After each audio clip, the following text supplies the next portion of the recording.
Hello photographers, prospective photographers, and all photography lovers alike. My name is Natanya Bomani, and I'm here to talk to you guys today about why you should purchase the Nikon D600. I'm a senior sales representative at the American branch of Nikon here, and I've also been a freelance photographer for about 7 years now. And before I talk about why you should buy the Nikon D600, I wanted to talk to you a little bit about some key Nikon history. Nikon was founded in 1917 on July 25th, and it began as a war in the war industry. It started building binoculars and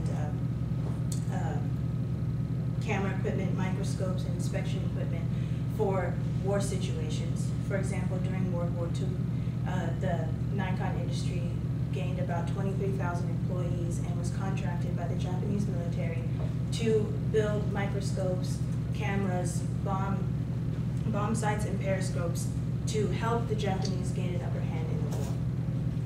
And then after the war in 1948, Nikon branded the first camera and was able to release it and popularize it through the man named David Douglas Duncan, who was an American photojournalist who was taking pictures in the Korean War at the time. He was a classic American photographer, and through what he said was he adored Nikon for their ability to create crisp, high contrast, and high resolution images, and he was only able to do this through Nikon products while using other cameras such as Leica. Ever since then, Nikon has been able to service highly passionate and highly serious photographers, just like many of you today, and create the sort of trustworthiness and creativity that we push through all of our products, and also coin the motto, meeting needs and exceeding expectations. Now let's look at the Nikon D600. Now, many of you know that Canon is Nikon's major competitor, and Canon's response to the Nikon D600 is the Canon 6D. Let's look at some key features that many photographers like you look at when determining your purchase, like price, effective pixels, ISO range or light sensitivity, a number of autofocus points, screen, viewfinder, built-in flash, continuous drive, storage, weight, dimensions, and a new advent, Wi-Fi or GPS. Now, both of the Canon and the Nikon are priced at the similar range, but let's think about this when you're considering price. In the time of photography, we're thinking about more of a scale. So you have the higher end cameras, which are 10,000 and above, or maybe 5,000 around that price range, and you have the lower cameras, which are around 400, 500.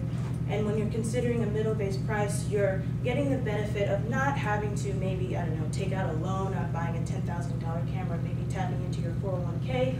You're getting the benefit of having a more serious camera, but not with that less seriousness that is attached to these amateur cameras that maybe soccer moms would use. And so consider some of the features. A key feature that you want to consider is megapixels. In the time of publication where photographers want their work to be out there, notarized, and published, you consider the 24.3 megapixels that Nikon has advancing over Canon's 20.2. Now this is very important because the high range cameras are at 20 and above. The lower range are between 15 and 18, and Canon is barely skirting that, exceeding that surface. So you want to consider that when buying your camera. Another thing is number of autofocus points. Now, Nikon is definitely beating Canon in this area in the case that it has 39 over Canon's 11. This is important because when you're shooting, you want more secureness, you want more sound pictures, you want a better quality image, and that's what Nikon can give you with 39 autofocus points and Canon cannot. Next, you have your viewfinder. You have 100% coverage over 97% coverage, which is basically what that is. You see what you get. Your vision is put into action, and you don't have to worry about maybe being a little skewed, that sort of thing. Another thing is Canon has completely omitted the built-in flash, which is a key thing for many photographers in using in light situations where it compensates for Nikon losing in the ISO range, where Canon standard is greater than is the equivalent of Nikon's expanded. Another thing you want to consider is storage. When you're shooting with 2 SD card slots, you have more likely of a chance to get the images that you desire and also have a backup just in case. And also those higher end cameras, they have 2 slots. The lower end cameras are working with 1 slot.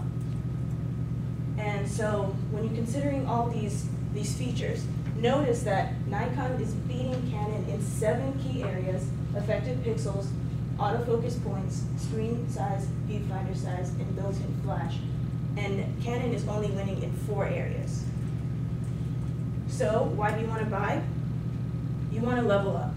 It's a time where you need to be taken more seriously as a photographer, but you don't exactly want to break bank when purchasing a more higher end camera, and you do want to be taken seriously. You don't want to show up to an event with a smaller camera that has limited features. So that will increase your stance in the competition, as well as you want to invest in a camera that can make your artistic visions a reality without that burden of having to pay it off in the end. So, having said that, you guys can sign up today and get 20% off your purchase or join our mailing list. And thank you. If there are any questions, I'll take those now.